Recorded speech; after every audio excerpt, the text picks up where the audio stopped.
Hello everyone, welcome back to our continuation of the series covering Accidental Ascension 4, playing as Nazca. Let's get back into turn 6. And the expansion continues, slowly but surely. So we've got Scout Ping from Mictlin. That's very helpful. Thank you, Mictlin. Now we know exactly what's there. And we got an expansion into these mountains over here.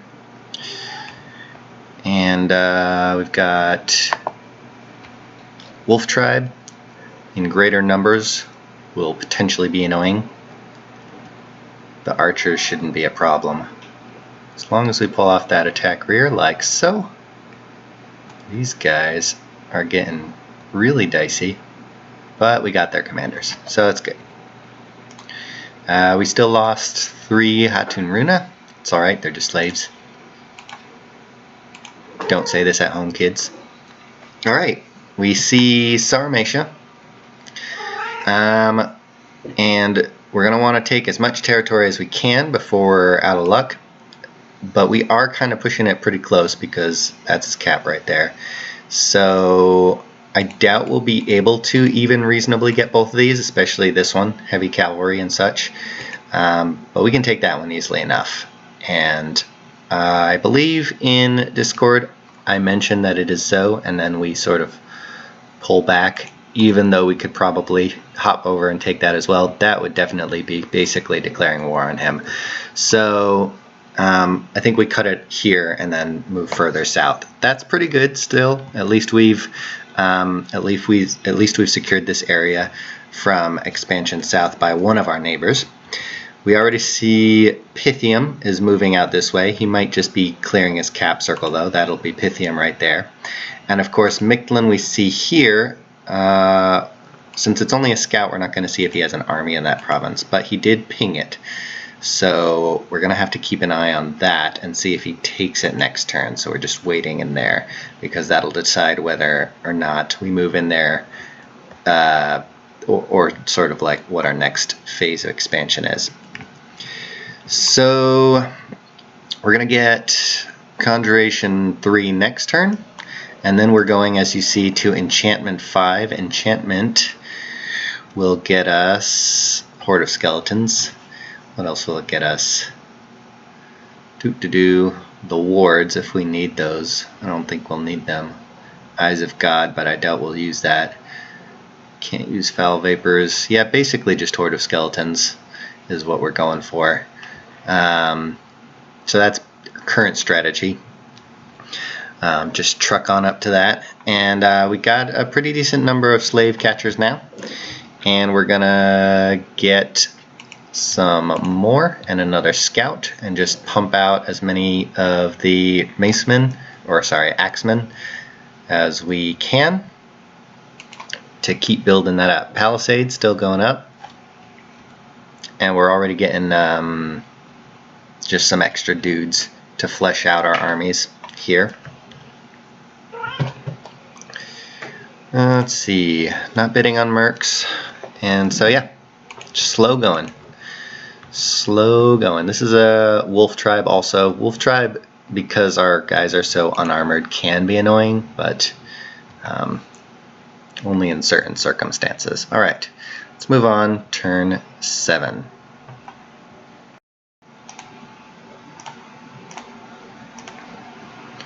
Turn 7. Conjuration complete. And we've got another expansion battle over here. Should be no problems if there aren't any surprise heavy cav. Hit their commanders real quick, and there we go. Good to go. Still lost a couple of guys. Probably getting some afflictions too. And we immediately get some gold. That's also nice. Ah, yeah, I remember. The raptors were in here, so that was sort of like thematically we wanted that, but that would be pushing our luck. And we see Pangea here. So, and that's a lot of centaurs, unfortunately. But we do make a deal where, I mean, it's not like we can really do much here anyways. I don't think we could take that throne, and he doesn't either. So we just sort of stare down each other and decide to leave it as is. His cap will be there, which is 1, 2, 3 away from Sarmatia, and 1, 2, 3 away from Pythium. So yeah, he's getting out there as well. Unfortunately expanded in our direction, otherwise we might have been able to take that. I don't know if we would have wanted to, whatever. Anywho, so Mictlan did not expand here, he expanded here instead, and we did not see what his army was. So we're going to go here and see if he takes that. Now, this is meh, whatever, don't care about that, 36. This is over 100 more and 13,000 population, so vital that we take this. Really hoping that his army goes here and not here. So we're going to send another scout here to see if he does, because if he does move here, we might very well just have to take that anyways and go to war with him, because that's a crap ton of income. And very lightly defended comparatively, not even heavy cavalry in there, so that's great. We're going to move here immediately with this group. Deer tribe will be a lot easier than wolf tribe, because then we can move here afterward and also supplement with forces from our cap, which is what we're doing with this guy, so we can get some of our Supaya out into battle.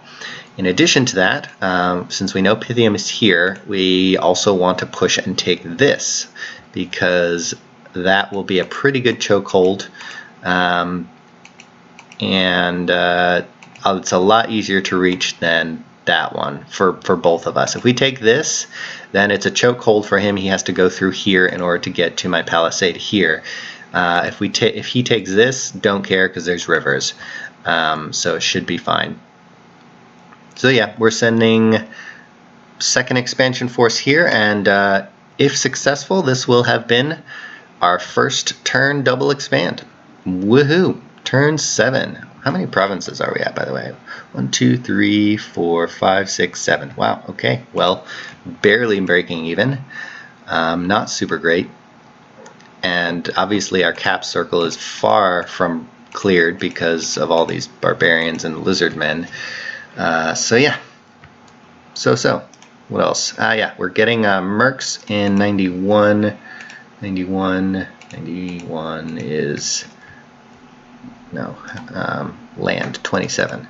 Okay, our cap. So we're getting mercs just because our expansion is crap. Alright, next. Turn 8.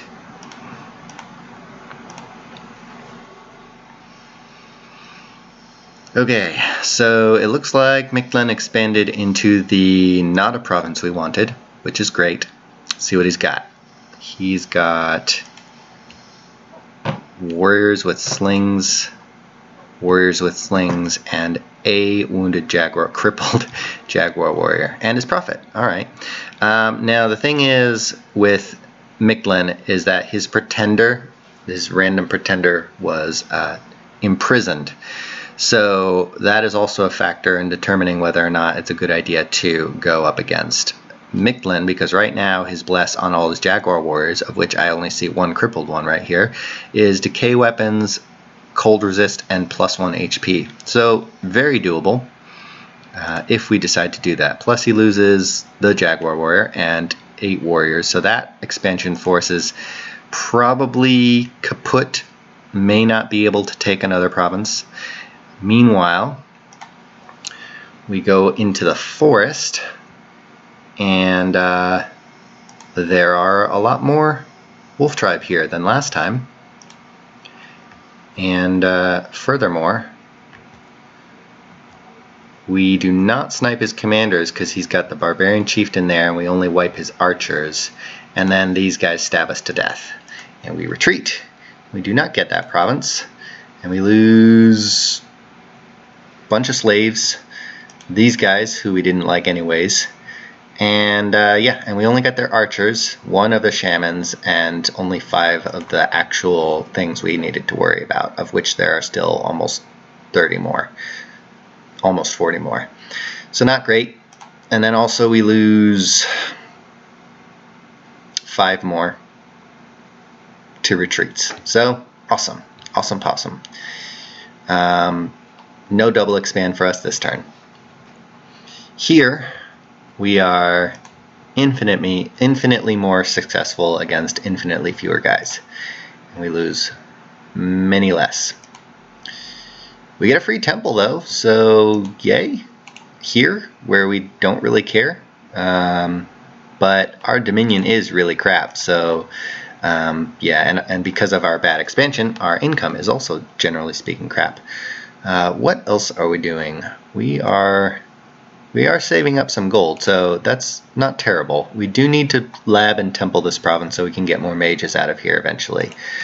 We're going to get another Huron priest, probably for either that reason or for site searching eventually. We are going to not suicide, but we're going to scout attack this province to ping it to see what's there. And we're going to go ahead and take this. And I do tell Mictlan because we saw each other. I told him I saw his pinging this province, so I know what's in there. And he knows what's in there, so he's probably thinking this group of, I think, 20 warriors with slings will not be able to take this.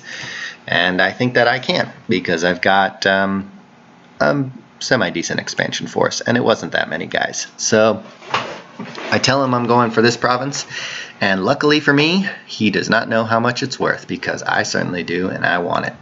So that's great. Unfortunately, I also want this province, because this is also 110 income, and there we see Pythium is already doing the loop-de-loop, and so I hope that he has not seen that I expanded into here and cleared out half the guys for him. But in the off chance that he has, oh crap, I forgot to show you guys last turn. So last turn I summoned my first condors. We got 10, so that's great, because that's all I'm going to get. And I actually alchemized pearls for it as well, because my expansion is bad and I need more. So this is what we're sending into there. Many fewer slaves and condors. They should do alright. They'll actually get 10 protection, so that's not terrible. And they got 2 attacks and they got blood surge. So, and we're going to throw in some crossbows as well. They're going to be right up front because the range, I think, well, range is alright, but I want the precision to hit them people. So that's what we're doing, and we're sticking to it. In addition, we have started seeing Airmore down here expanding. This is early age Airmore, and this is middle age Pythium, aka Airmore. Airmore is also a tempting target because he has crap scales, but he has a semi-decent bless for his shrouded, I think equites, the cavalry guys. So, but he can't get a lot of them, you know, and they're only recruit. So it's doable. So potential targets, Airmore or Mictlan, and we'll see. But we really have to do more expansion. Luckily, Airmore is not expanding north towards us, so we've still got all this land that we can secure in theory at our leisure, but we have to get past these guys. So I'm sort of wrapping my way around here. Also, clearly, we did not get the mercenaries. Pythium got the mercenaries, so that's not super great. Pythium could very well strike here at this same time, and I did not mention to him that I was moving there, so yeah. Well, let's just move on to the next turn. Turn 9.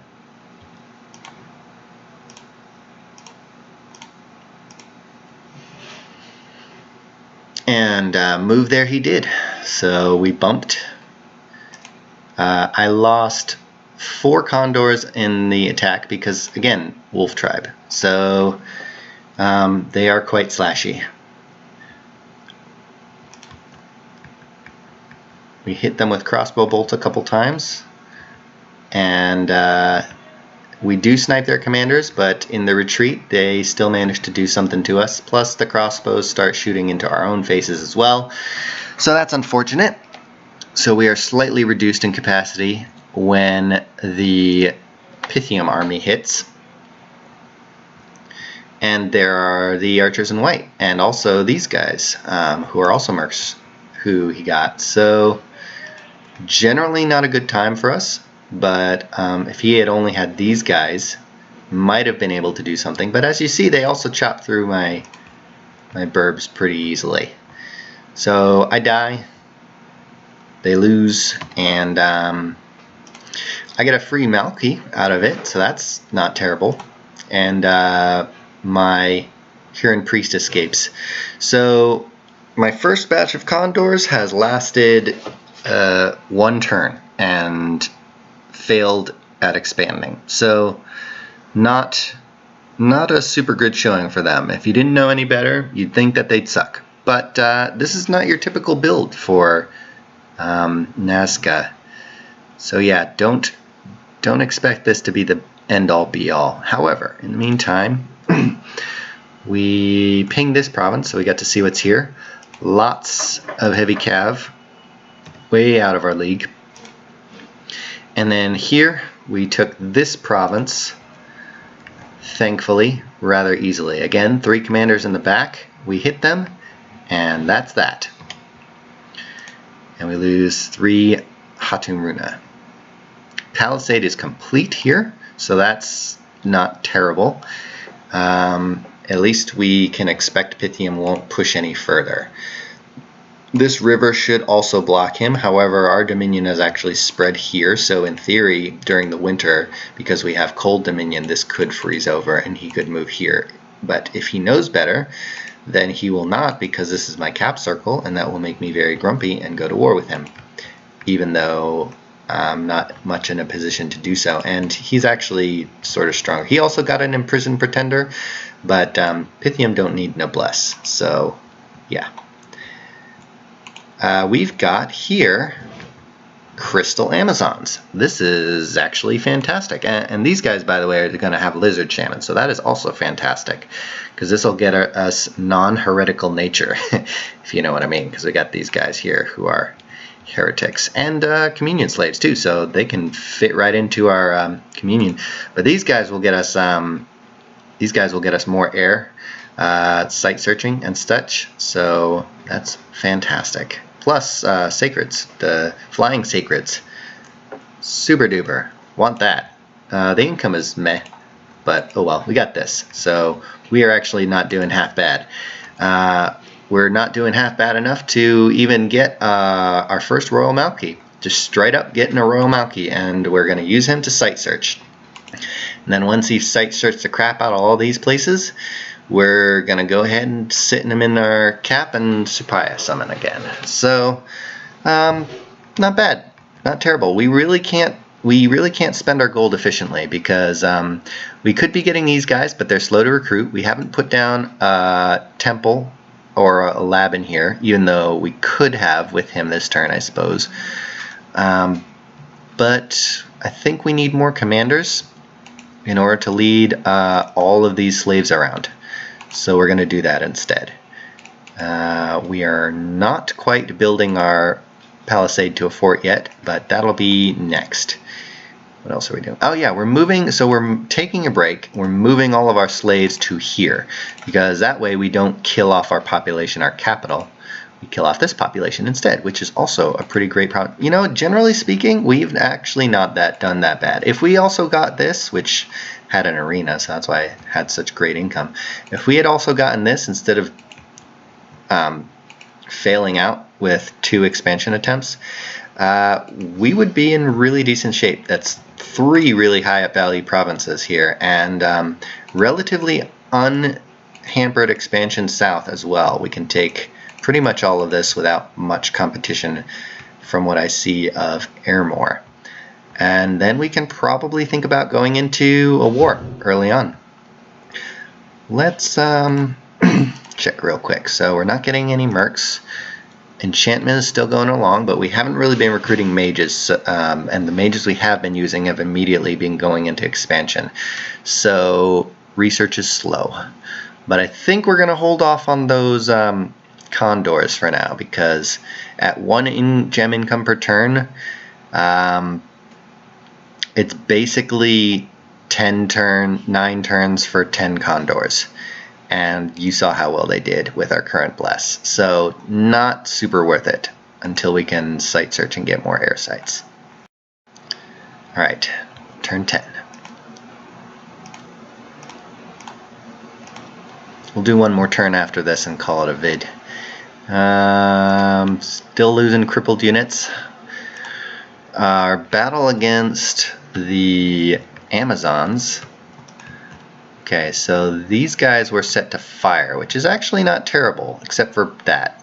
So he died, unfortunately. But we did get that, and we got a free Malky Priest. So he's going to be on skeleton summoning duty, or I guess research. Let's see what we do. Get free growth. That'll counteract our death scales for a bit and save this population.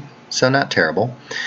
Okay, he is on Reanimate Warriors. So yeah, we're going to get some small skeletal armies going as well, slowly. They're free. They don't take up supplies, so can't hurt to have them, but that is kind of annoying that he died. I could have put Air Shield on him. Actually, yeah, I could have put... Did I put Air Shield on him? Because that should have... I guess in theory saved him. Blessing. Okay, so he did Blessing instead. And he blessed that group over there. So he didn't even give himself 10 armor. And, okay, now he's got it though. But he probably just got unlucky. Oh well. Yeah, so that's unfortunate. Should have done Air Shield. Should have clumped these guys. Should have clumped these sacreds together better. So that is silly of me. Oh well. We're gonna go here now. We also do see an army from Bungling here. I don't actually know what the income of this province is, but the more I get and the less he gets, the better overall late game. So what happens is I say to Bungling, hey, you know, I took this, is that cool? And he was like, yeah, that's cool. And so then I see this army here and I'm like, hey, I'm gonna take this, is that cool? And he's like, okay, I was actually also moving there this turn, so I'd rather have it.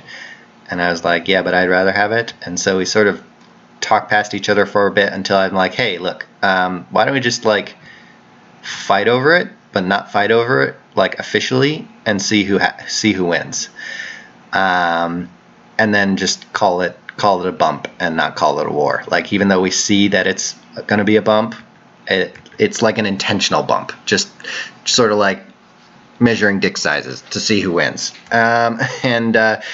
And he's like, yeah, okay, fine, we'll do that, and then we'll keep a nap. So 'cause we have a nap right now, so I'm like, we'll do this bump, and then, you know, see whose army is better, and then go our separate ways and keep our nap. And he's like, okay, fine. So yeah, so we'll see that next turn, and then we'll call it a video. In addition to that, we're just sort of consolidating forces.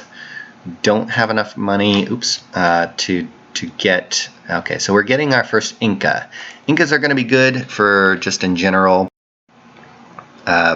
purpose, combat magic and leading troops around. We're not actually going up Conjuration. Conjuration will get us, I mean, we've got lesser air elementals and fire elementals, so that can bolster our forces a little bit. Probably the fire elementals, since we're not using our fire gems, but for right now we just want more, and then if they die they can become Supaya summoners, so that's not terrible. We're also spending our gold on more units for more armies and more crossbows and more commanders to lead armies, because we still have a lot of guys who are just sitting around.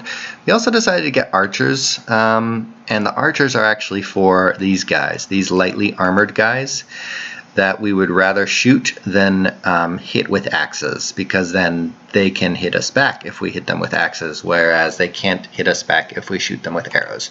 That is my theory. I will stick to it. We're going to try that out.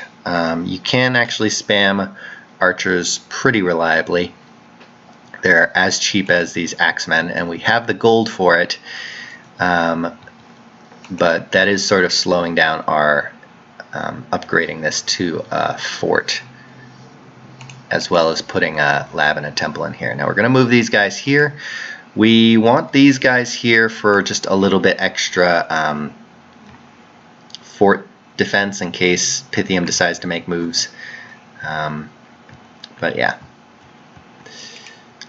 Sarmatia's got a fort up there. Nothing new from Pangea. And we don't see much expansion in this direction from Airmore, which is great by us. We do see late age Mictlan. This is New Cetis, which is late age Mictlan. So we don't have to worry about the foul vapors dominion, basically, the poisonous miasma, which the other Mictlan has. That's good. And this is a meh throne province, so we'll see about that later on. But this will be easy to take. That should be easy to take. If I recall correctly, this was woodsmen and vinemen. This is deer tribe, so it should be easy to take. And then we'll probably be up against Airmore and all up in his face. This is going to be between Cetis and Mictlan, so we don't know who's taken that yet, but that could also decide diplomacy later on in terms of going to war with people. Alright, so there you have it. Our expansion is sort of lopsided. We've got sort of a half crescent moon going on here around the big baddies that we don't want to have to deal with. But we've got some pretty good income out of it, so that's good. Last turn, and we'll end the video. Turn 11. We've got Enchantment 2. Woohoo. Oh, and we also decided to get a Bane because we have Death Gem sitting around, and he can lead our skeletons. And maybe thug out if we want to make him some items too. We're not exactly going into construction, though we should, because you know what we could have been doing this whole time instead of spending air gems on condors is getting owl quills. That would have been great. Go me. Alright, here's our bump. So it would have also been important who goes against the Indies first to see who gets whittled down. We did, and we lost 5 runas, so that's okay, not terrible. Now we go into the fight. We actually told each other like exactly what we were gonna have, sort of as like you know, be like, do you think you can take this? Do you think you can take that? And he was like, yeah, I think I can take that. And I was like, yeah, I think I can take that. So we decided to go for it anyway. So he blobbed these guys up, smart, to protect them from my airdrop. The archers are still a little bit on the outside, so that might be a problem. Where is his commander? There he is. He's only got the tribal king, so he's not going to be super expensive in terms of gold loss, and it's not his profit, so that's not terrible. But that means his jaguars are not going to be sacred, but as we saw, their bless is crap at this point, so not a terrible loss. On our side, we've got some Sapayas, and they will get our bless, which will include barkskin and withering weapons, so pretty decent. We've got a lot of Sun Guard as well, and they will also get our bless. And then a couple of runas. Now if the runas rout because they take too many casualties, then the rest of our army might as well. But let's see what happens. Okay, we're holding, and we drop. Okay, let's slow this down. We get a pretty good surround on him.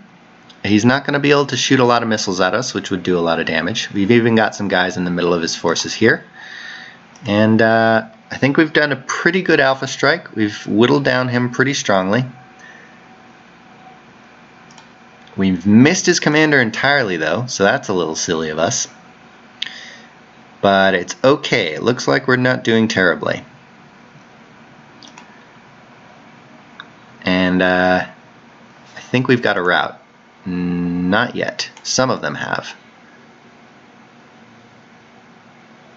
Okay, there we go. We got him. Got her out, and we didn't lose too many guys either. We lost 2 Sun Guards and a Supaya, and basically about as many as we lost to the Indie expansion. So overall, this was pretty great for us. This also did sort of give us a little feel for, oh, that sucks. But anyways, this also gave us a feel for who we wanted our first war to be against, because obviously this is casualties that we've inflicted without having to be at war.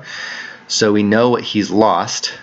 That's promising, and we know sort of how his expansion has gone, which is not super great unless he's expanded better out in this direction.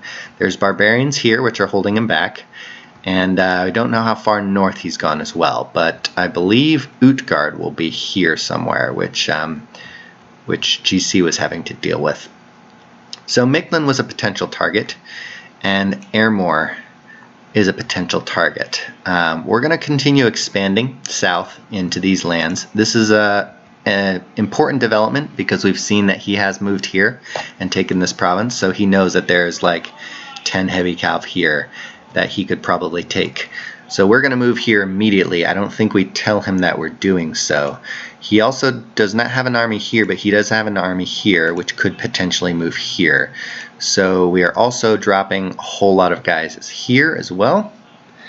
And then we are going to move here with our Bane and shoot them up with a little screen of skeletons and these guys to fill in the back. And we're going to finally finish clearing out our cap circle. And this will be our first triple expand if we quadruple expand if we pull it off well. So yay for us, and we might actually be getting somewhere in life.